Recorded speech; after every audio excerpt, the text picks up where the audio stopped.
17 বছরে সরকার যে আওয়ামী লীগ সরকার যে চাঁদাবাজি করেনি, 17 মাসে বিএনপিটা সেই চাঁদাবাজি।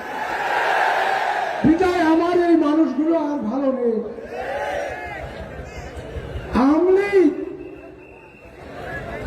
বাংলাদেশের যে কয়টি আসনে ছিল আর এখন বিএনপি যে কয়টি আসনে নমিনেশন দিয়েছে, তারা কি চাঁদাবাজিতে 1 নম্বর হয়েছে?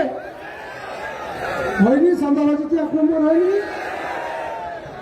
আর আমাদের জামাতের ডক্টর শফিকুর সাহেবের যে মনোনীত প্রার্থী 300 আসনে আছে, তারা কি কেউ কোথাও কোনো চাঁদাবাজি করেছে? কেউ কোনো প্রমাণ আছে? আমাদের জামাতের কর্মীদের কোন একটা ক্লেম আছে বলতে পারেন?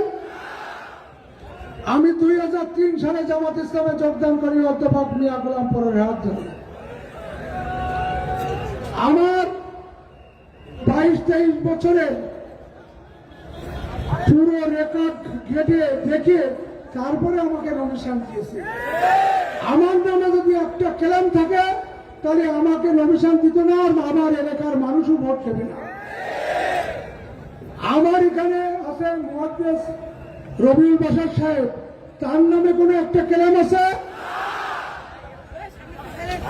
সে এক জায়গা থেকে 5 টাকার পান বাকি কিনে গেছে, এরকম করে প্রমাণ আছে? আমাদের জামাতের প্রার্থীরা কেউ এই সমস্ত কাজ করে? আমাদের কর্মীরাও করে, নেতা তো দূরের কথা, কর্মীরাও করে। এখানে দীপ্র একটা কথা বলে গেল যে হিন্দুরা হেজাব পরতেও রাজি, দাঁড়িপাল্লা বর্জিত। এটা কথা ঠিক না। হিন্দুরা কেন হিজাব পরবে?